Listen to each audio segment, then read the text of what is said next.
Assalamualaikum warahmatullahi wabarakatuh. Halo teman-teman, kembali lagi bersama saya Fitri Nuraini. Sekarang kita akan membahas mengenai bab kedua dengan judul baru yaitu networking model. Sebenarnya masih terkait dengan seputar MTCNA atau mikro. Oke, kita langsung saja ke pembahasan pertama dengan adanya konsep networking model. Mungkin teman-teman juga sering kali mendengar bahkan tidak pernah asing dengan yang namanya jaringan komputer.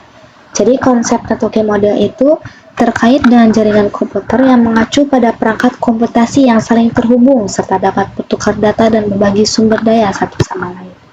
Langkah yang tepat dalam memasuki pembelajaran administrasi jaringan, tentunya kita perlu menguatkan basic fundamental jaringan komputernya terlebih dahulu. Nah, di antara langkah yang tepat untuk bisa mempelajari fundamental jaringan komputer ialah dengan mempelajari networking model.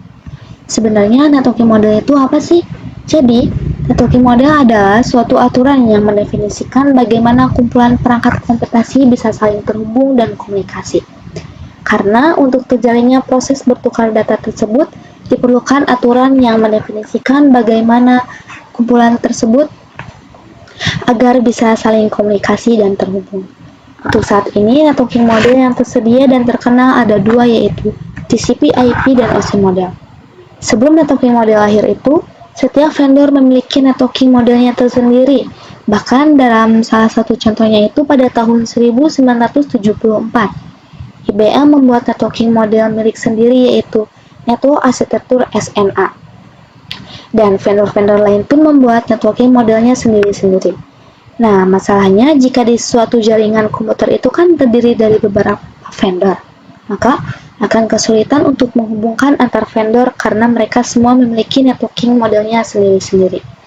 Maka dari itu datanglah open networking model agar setiap vendor dapat saling komunikasi dan bertujuan untuk menjembatani antar vendor tersebut. Setiap vendor itu hanya menggunakan satu networking model yang sama, entah itu OSI model ataupun TCP/IP model. Perlu ingatkan kembali karena networking model itu terbagi menjadi dua, diantaranya ada OSI model ataupun TCP/IP model.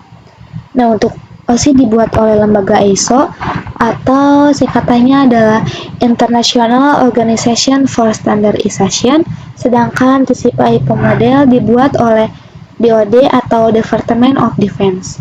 Dan untuk saat ini yang familiar dan sering digunakan adalah TCP/IP. Meskipun OSI model lebih sering dipakai untuk media pembelajaran, akan tetapi keduanya itu bertujuan yang sama.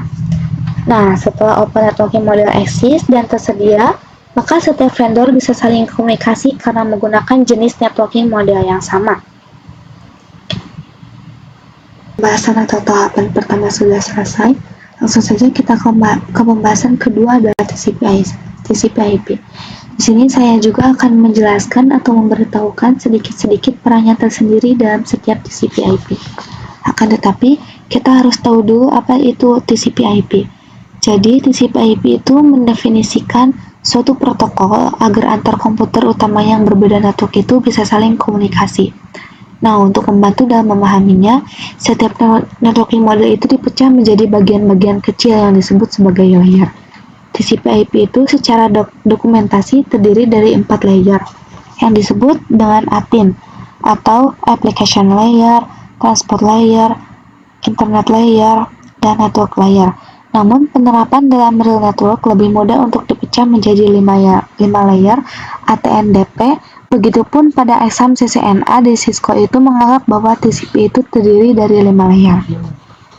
Nah, untuk peran yang pertama dalam application layer itu adalah yang berfungsi untuk sebagai aplikasi atau dapat mengakses jaringan.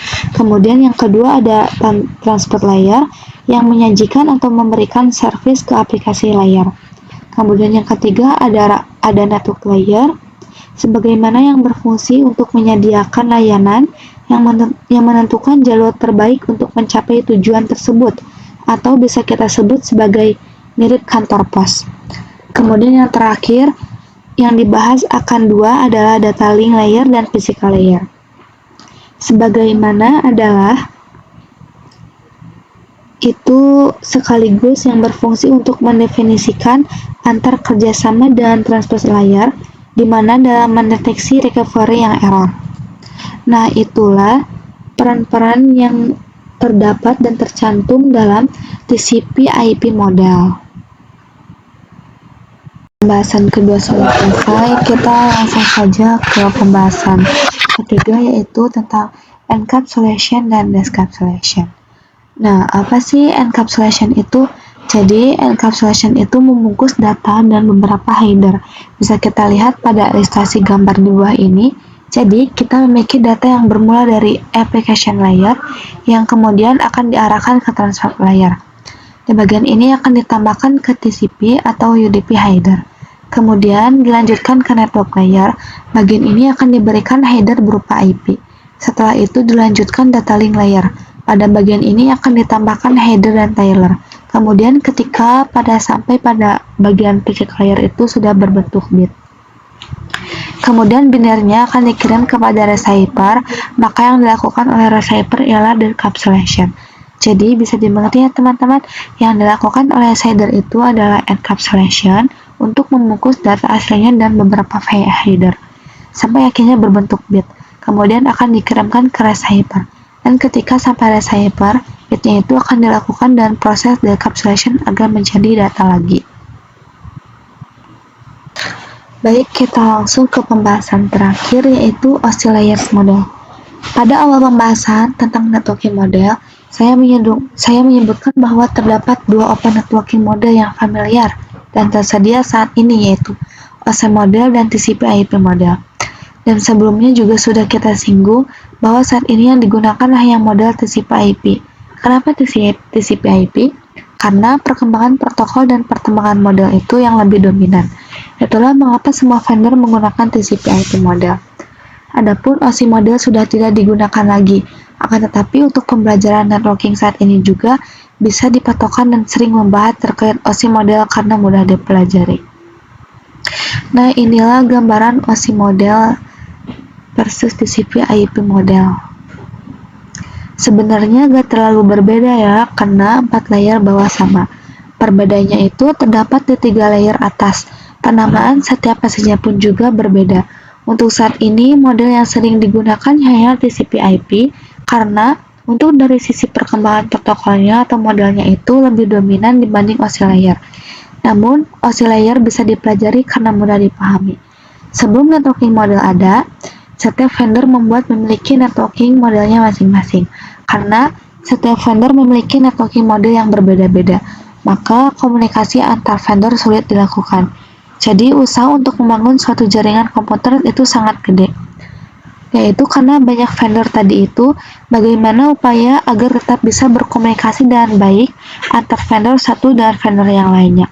Oleh karena itu, dibuatlah sebuah model atau sebuah standar spesifikasi minimum oleh ISO, Internal Organization for Standardization, pada 1984, yaitu dengan nama OSI, Open System Interconnection, atau bisa juga disebut dengan OSI 7 Layer Model, supaya ada penyamaan spesifikasi yang umum yang bisa digunakan oleh banyak vendor. Nah, inilah terdapat lapisan OSI model, ada 7, yaitu Physical, Data Link, Network, Transport, Session, Presentation, dan Application. Untuk Application, Presentation, dan Session ialah berupa data, kemudian transportnya segmen, kemudian networknya paket, dan data link frames fisikalnya yaitu bits. Untuk user layer adalah berkaitan dengan user interface, data formatting, dan communication session 5-7. Untuk low layernya adalah berkaitan dengan bagaimana data itu mengalir. Mungkin itu saja yang bisa saya sampaikan. Kurang lebihnya mohon maaf. Sampai bertemu lagi di pembahasan selanjutnya dan video untuk bab baru yang selanjutnya. Terima kasih atas perhatiannya. Saya ucapkan terima kasih. Wassalamualaikum warahmatullahi wabarakatuh.